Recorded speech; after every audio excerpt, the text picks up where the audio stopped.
তোমাদের সাথে আলাপ করার দাও সুযোগ আমারে। এসো সবাই গড়ি এক সুন্দর পরিবার ঘরে বাইরে।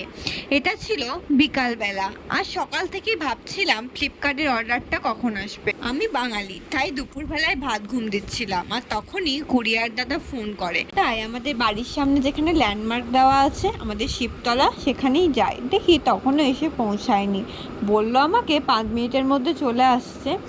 তাই আমি ওনার জন্য ওয়েট করছিলাম, আর মনটা বেশ বিকালবেলায় উঠে ফুচকা ফুচকা মন করছিল। বাট আমাদের গ্রামে অনেক দিন থেকেই ফুচকাওয়ালা আসছে না, আর আমারও কিছুদিন থেকে শরীর অসুস্থ থাকায় টিউশন কলেজ কিছুই যাওয়া হচ্ছে না, তাই ফুচকা খাওয়া হচ্ছে না। আর আমি তো ভীষণভাবে ফুচকা লাভার, তাই ফুচকা খেতে প্রচণ্ড ইচ্ছা করছিল। এই ভাবতে ভাবতে আমার কুরিয়ারটাও তারপর আমি বাড়ি এসে ওপেন করছিলাম যে সব ঠিকঠাক আছে কিনা। আসলে আমি একটা পাওয়ার ব্যাংক অর্ডার করেছিলাম, কারণ এই বর্ষাকালে এত কারেন্টের ডিস্টার্ব যে পাওয়ার ব্যাংক না থাকলে ফোনে চার্জ দেওয়াটা সত্যিই খুব দুষ্কর হয়ে যায়, আর পাওয়ার ব্যাংক থাকলে ট্রাভেলের ক্ষেত্রেও খুব ভালো।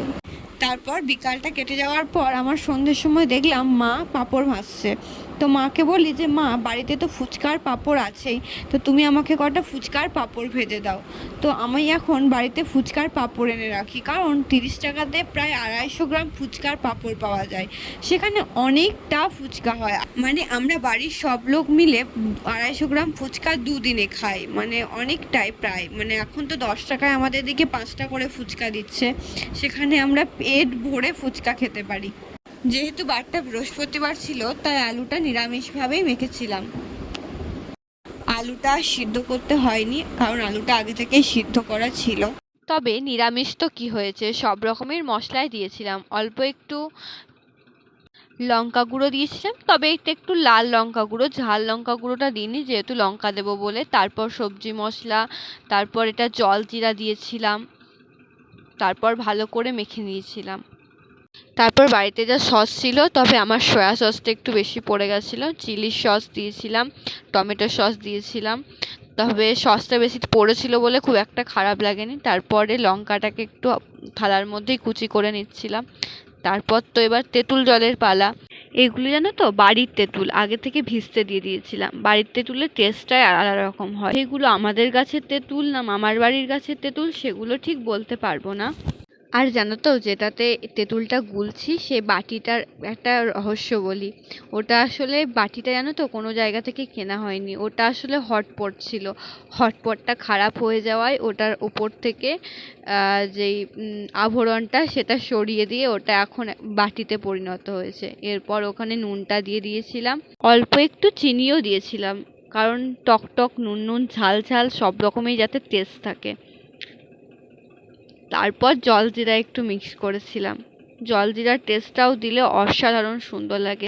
আর সবশেষে তো লেবু বাবাজিকে দিতেই হবে, কারণ লেবু ছাড়া এসব জিনিস অসম্পূর্ণই থেকে যায়।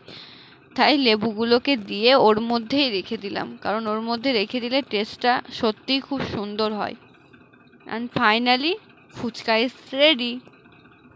ফুচকা তো রেডি, এবার সবাইকে একে একে দেওয়ার পালা। আমাদের গ্রামেরই এক দাদু আমাদের বাড়ি রোজই আসে, এবং আমাদের বাড়ির প্রত্যেকটা লোক এবং ওই দাদুটাও আমাদেরকে সত্যিই খুব ভালোবাসে। তাই দাদুটাকে দিয়েই প্রথমে টেস্ট করালাম কেমন হয়েছে বলে। খাও খাও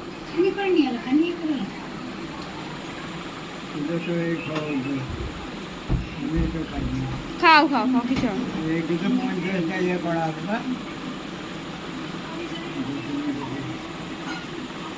দেখো কেমন হয়েছে, দেখো খেয়ে খেয়ে দেখো, তুমি খেয়ে দেখো, তাড়াতাড়ি পড়ে যাবে না হলে।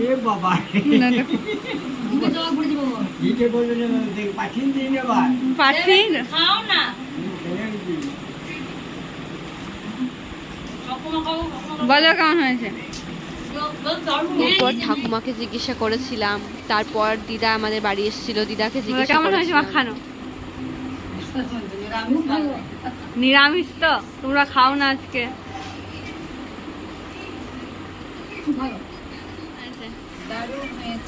মাখানো ভালো আছে আলু। কোনো জিনিস পরিবারের সবার সাথে ভাগ করে নেওয়ার মজাটাই আলাদা। এই হাসি খুশি এগুলোই থেকে যাবে। সবাই ভালো থাকবেন, সুস্থ থাকবেন, সাবধানে থাকবেন।